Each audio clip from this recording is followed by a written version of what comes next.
ایک طویل عرصے تک مسلمانوں پر بادشاہت ہی قائم رہی۔ اور یقین مانیں اگر آپ تاریخ پڑھ لیں ان سب بادشاہوں کی تو آپ کو مومن ایک آدھ ہی نظر آئے گا، باقی سب کو آپ ظالم اور جابر ہی پائیں گے۔ پھر نبی صلی اللہ علیہ وآلہ وسلم نے آگے فرمایا کہ اس کے بعد ظالم اور غاصب حکمرانوں کا دور آئے گا، اور اللہ جب تک چاہے گا اسے قائم رکھے گا اور پھر اٹھا لے گا، اور اس کے بعد دوبارہ سے وہ دور آئے گا جب میری سنت کے مطابق دوبارہ سے حکمرانی ہوگی۔ یہ کہہ کر پھر پیارے نبی صلی اللہ علیہ وآلہ وسلم خاموش ہو گئے۔ اب دیکھا جائے تو وقت آخر سے پہلے عرب پہ ایک ایسی حکومت آئے گی جو نبی کی سنت کے عین مطابق ہوگی، اور وہ اس وقت ہمیں نظر نہیں آ رہا۔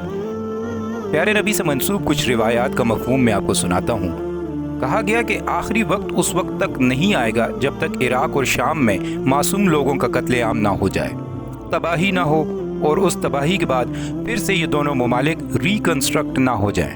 اب ایک بات یاد رکھ لیں کہ نبی پاک کے دور میں شام ان ممالک پہ مشتمل تھا، جن میں لیبنان، جارڈن، پیلسٹائن اور خود آج کل کا سیریا شامل ہے۔ اب آپ خود سوچیں کہ عراق اور سیریا کیا تباہی کے شکار نہیں ہوئے، اور اب پیلسٹائن یعنی فلسطین بھی ظلم کے اسی دور سے گزر نہیں رہا کیا؟ اس سے یہ ثابت ہوتا ہے کہ وہ دور بہت نزدیک ہے۔ اب ایک اور نشانی کے بارے میں سن کر آپ کو مزید حیرانگی ہوگی۔ نبی پاک نے فرمایا کہ وقت آخر سے پہلے لوگ آباد شہروں کو گرا رہے ہوں گے اور صحراؤں کو آباد کر رہے ہوں گے، جس کی مثالیں آپ کے سامنے ہیں کہ کیسے لوگ نیوم سٹی اور دبئی کے غیر آباد ایریاز کی ہاؤسنگ سوسائٹیز میں اپنی بکنگ کرا رہے ہیں، اور وہ بھی بہت تیزی سے۔ لیکن ایک بات اور بھی ہے جو ایسی نشانی ہے کہ اسی وقت پوری ہوگی جب امام مہدی کا ظہور ہو چکا ہوگا، لیکن یہ وہ وقت ہوگا جب آپ کو عرب دنیا میں بہت زیادہ پذیرائی نہیں ملی ہوگی۔ آخر وہ کیا ہے؟ یہ کچھ واقعات پر مشتمل ہے، جس میں پیارے نبی نے فرمایا کہ جب عرب کے خلیفہ کے 3 بیٹے آپس میں لڑ رہے ہوں گے تو تب پھر خراسان یا مشرق سے کالے جھنڈے لیے ایک لشکر آئے گا جو تمہیں یعنی عربوں کو کثیر تعداد میں قتل کرے گا۔ پھر کہا اگر تم ان سے ملنا چاہو تو ضرور جا ملنا، بھلے تمہیں برف پہ رینگتے ہوئے ہی کیوں نہ جانا پڑے۔ وہ اس لیے کیونکہ اسی میں امام المہدی ہوں گے۔ یہ روایت شیعہ اور سنی دونوں مکتوب میں کئی سندوں کے ساتھ آئی ہے۔ کئی علماء نے اسے حسن قرار دیا ہے اور کئی نے اسے ضعیف قرار دیا ہے، لیکن اگر آپ موجودہ حالات دیکھیں تو عرب ممالک کا کوئی حال نہیں رہا۔ میجورٹی عرب ممالک تو اسرائیل جیسے ملک کے ساتھ دوستی رکھے ہوئے ہیں، اور یہ اگر موجودہ لڑائی نہ ہوتی تو سعودی عرب بھی بالکل ڈیل فائنل کر چکا تھا اسرائیل کے ساتھ۔ اس کے علاوہ آپ یہ بھی دیکھیں کہ سعودی عرب اپنے ملک میں ہالی ووڈ یا بالی ووڈ کے ایکٹرز کو بلا کر کانسرٹس کروا رہا ہے، اور اب اگر اس طرح کی بےہودگی اور برائیاں جب اس پاک سرزمین پر ہوں گی تو آپ یہ امید رکھ سکتے ہیں کہ ایک وقت آئے گا جب لوگ عرب کے حکمرانوں کی ان بےہودہ حرکتوں سے تنگ آ جائیں گے اور یہ فیصلہ کر لیں گے کہ ان سے مکہ و مدینہ جیسی پاک سرزمین کو آزاد کیا جائے، اور شاید وہی لوگ پھر یروشلم کو بھی فتح کرنے میں کامیاب ہو جائیں۔ اور یہ بھی میں بنا ثبوت کے نہیں کہہ رہا، بلکہ سنن ابی داؤد میں ایک حسن حدیث موجود ہے جس میں پیارے نبی نے فرمایا ایک وقت ہوگا جب یروشلم خوب خوشحال ہوگا لیکن مدینہ تباہی کی تصویر بنا ہوگا، اور جب مدینہ کرپٹ ہوگا یہ تباہ ہوگا تو پھر ملحمہ ہوگی، یعنی ایک بہت بڑی جنگ ہوگی۔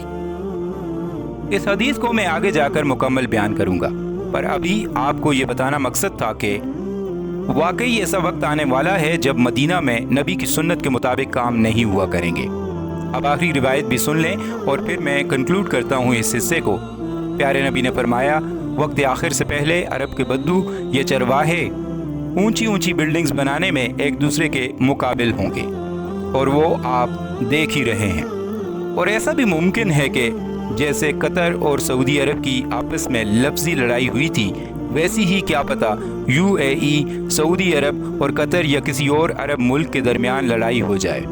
میں نے ویڈیو کے دوران عرب کے بادشاہ یا خلیفہ کے 3 بیٹوں کی لڑائی کا بار بار تذکرہ کیا جو ایک خزانے پہ لڑیں گے، یہ سب عرب ممالک بھی آخر کسی کنشپ کے ہی جانشین ہیں، اور یہ بھی آپ نہ بھولیں کہ یہ تمام عرب ممالک ایک دوسرے کے ساتھ ہر وقت مقابلے میں رہتے ہیں۔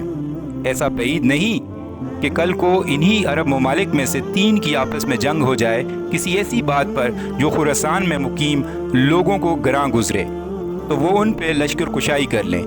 وہ وقت بہت نازک ہوگا، پر وہ کب ہوگا یہ اب اللہ ہی جانتا ہے۔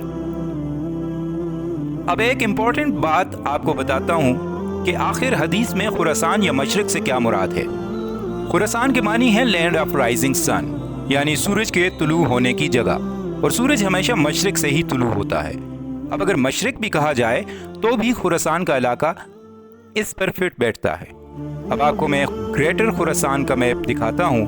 آپ دیکھ سکتے ہیں کہ اس میں ایران کا کافی حصہ، تاجکستان، ازبیکستان اور افغانستان شامل ہیں، اور یہ جو لوگ کہتے ہیں کہ اس میں پاکستان کا مالاکنڈ ریجن بھی شامل ہے، تو میپ آپ خود دیکھ لیں اور انصاف کر لیں کیا وہ شامل ہے کہ نہیں۔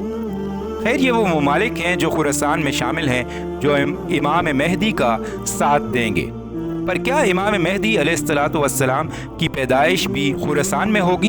ناظرین، سنی اور شیعہ روایات میں اس پر اختلاف ہے، پر کوئی بات نہیں، اختلاف بھائیوں میں بھی ہو سکتا ہے۔ شیعہ کے مطابق آپ کی پیدائش سمرہ عراق میں ہو چکی ہے، اور سنی اسکالرز یہ کہتے ہیں کہ آپ علیہ السلام اب پیدا نہیں ہوئے، اور کچھ علماء کے لحاظ سے ان کی پیدائش مدینہ میں ہوگی۔ حالانکہ اہل سنت کی احادیث میں کہیں بھی ان کی پیدائش کی جگہ کا تذکرہ نہیں ہے۔ مزید اہل سنت کی روایات کے مطابق ان کا نام محمد ہوگا اور ان کے والد کا نام عبداللہ ہوگا، اور یہ بھی لکھا گیا ہے کہ اللہ تعالیٰ ان کو ایک ہی رات میں ہدایت بخشے گا۔ امام مہدی جب مدینہ میں ہوں گے تو یہ وہی وقت ہوگا جب مدینہ کے بہت برے حالات ہوں گے اور القدس ظالموں کے قبضے سے نجات حاصل کر چکا ہوگا۔ اسی دوران کچھ روایات کے مطابق جو شیعہ اور سنی دونوں مکتوب میں شامل ہیں، ایک ظالم بادشاہ ابھرے گا شام سے، اس کا نام سفیانی بتایا گیا ہے۔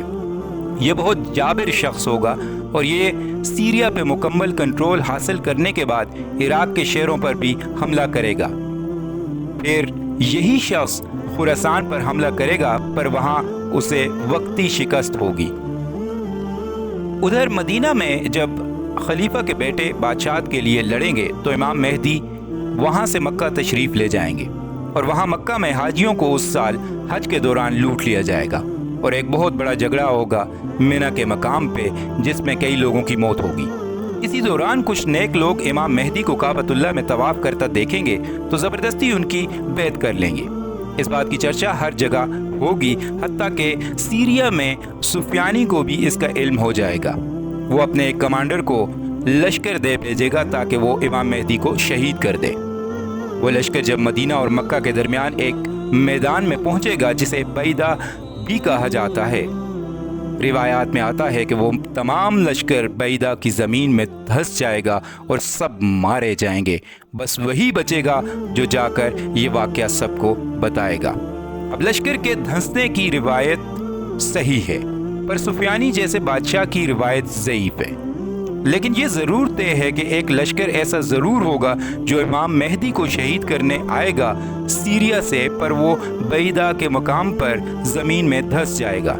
یہ دیکھ کر سیریا اور عراق کے دیندار اور مومن لوگ تیزی سے امام مہدی علیہ السلام کے پاس آئیں گے اور ان کے ہاتھ پر بیعت کر لیں گے۔ اب ناظرین جانتے ہیں امام مہدی علیہ السلام کی جنگوں کے بارے میں۔ القدس والی حدیث جو میں نے ادھوری چھوڑی تھی اسے مکمل آپ کے سامنے پیش کرتا ہوں، جسے آپ نے بہت غور سے سننا ہے۔ نبی پاک نے فرمایا، جب القدس خوشحال ہوگا تو مدینہ تباہ حال ہوگا، اور جب مدینہ تباہ حال ہوگا تو پھر ملحمۃ الکبریٰ ہوگی، یعنی عظیم جنگ ہوگی۔ اور یاد رہے کہ اس جنگ کے بعد ہی مسلمان کانسٹینٹینوپل یعنی استنبول اور روم کو فتح کر لیں گے۔ پھر آگے نبی نے فرمایا کہ جب ملحمہ ہوگی تو اس کے بعد دجال کا فتنہ ظاہر ہوگا۔ ناظرین، ایک اور حدیث کا مفہوم ہے کہ امام مہدی کی پہلی جنگ عرب پیننسولا میں ہوگی، جس میں کامیابی ہوگی، جس میں تمام عرب ممالک امام مہدی کے کنٹرول میں آ جائیں گے۔ حتیٰ کہ سیریا کے اس ظالم بادشاہ کے لشکر کو بھی امام مہدی خراسانی لشکر کی مدد سے شکست دیں گے۔ پھر کہا تم پرشین سے جنگ کرو گے اور اللہ تمہیں کامیاب کرے گا۔ اس کے بعد تم رومنز یعنی یورپینز سے جنگ کرو گے اور اس میں بھی تمہیں اللہ کامیابی دے گا، اور پھر دجال کے خلاف تمہاری جنگ ہوگی۔ اب ناظرین، رومنز کے ساتھ جنگ بہت اہم ہے۔ بائبل اور تورا میں بھی ایک بڑی عظیم جنگ کا ذکر ہے۔ کہا جاتا ہے کہ پہلے یورپینز اور مسلمانوں کے درمیان ایک امن کا ایگریمنٹ ہوگا اور وہ ایک کامن دشمن کے ساتھ جنگ کریں گے۔ اب وہ کامن دشمن کون ہوگا یہ تذکرہ نہیں ہے، کیا پتہ وہ اسرائیل ہو جس کے خلاف مسلمز اور کرسچنز اکٹھے ہو جائیں اور مل کر القدس کو ان سے آزاد کر لیں، یا پھر وہ کوئی اور سپر پاور بھی ہو سکتی ہے جیسا کہ امریکہ یا کوئی اور۔ خیر میں کوئی پیش گوئی نہیں کر سکتا، لیکن یہ بات صحیح روایات میں آئی ہے کہ یورپینز اور مسلمان مل کر ایک کامن دشمن کے ساتھ جنگ کریں گے۔ نبی فرماتے ہیں کہ اس جنگ میں تمہیں آرام سے فتح ہوگی اور تم لوگ پیسفلی جنگ جیت کر واپس آ رہے ہوگے، تو اتنے میں ایک کرسچن سولجر کراس کو ہوا میں اٹھائے گا اور کہے گا کہ اس کی وجہ سے ہمیں جیت نصیب ہوئی۔ تو اس پہ ایک غیرت مند مسلمان اٹھے گا اور کہے گا کہ ہماری جیت کراس یعنی سلیب کی وجہ سے نہیں بلکہ اللہ کی مدد سے ہوئی ہے۔ وہ مسلمان اس کراس کو توڑ دے گا۔ اس بات کو بیس بنا کر کرسچنز یعنی یورپینز مسلمانوں کے خلاف جنگ کا اعلان کر دیں گے۔ نبی پاک فرماتے ہیں کہ یورپینز کے لشکر میں 80 بینرز ہوں گے اور ہر بینر کے نیچے 12,000 کا لشکر ہوگا، یعنی آپ سوچیں یہ مل کر 9,60,000 کا لشکر بنتا ہے جو مسلمانوں کے خلاف تیار ہوگا۔ اللہ اکبر۔ حدیث میں آتا ہے کہ اتنے بڑے لشکر کو دیکھ کر مسلمان 3 گروپس میں ڈیوائیڈ ہو جائیں گے۔ ایک ایسا گروپ ہوگا کہ جو یورپینز کی اتنی بڑی تعداد کو دیکھ کر ڈر جائے گا اور ان سے جا ملے گا اور اپنے لیے دوزخ کو چن لے گا۔ مسلمانوں کا دوسرا لشکر ایسا ہوگا جو ڈٹ جائے گا، پر اس میں سے کوئی ایک شخص بھی زندہ نہیں بچے گا، وہ سب اللہ کی راہ میں قربان ہو جائیں گے۔ پھر تیسرا لشکر وہ ہوگا جو یورپینز کے لشکر کے ساتھ ایسی جنگ کرے گا کہ جو زمین پہ پہلے کبھی نہ دیکھی گئی ہو۔ حدیث میں لکھا گیا ہے کہ یہ انتہائی دردناک اور تکلیف دہ جنگ ہوگی، پر اینڈ پہ مسلمانوں کو فتح نصیب ہوگی اور اسی لشکر کے لیڈر امام المہدی ہوں گے جو یورپینز کو شکست دیں گے۔ لیکن اس جنگ کے بعد مسلمان بہت ہی قلیل تعداد میں رہ جائیں گے، کیونکہ اس جنگ میں اگر کسی کے گھر کے 100 لوگ تھے تو 99 مارے جائیں گے، یعنی اس لیول پہ قربانی دینی پڑے گی۔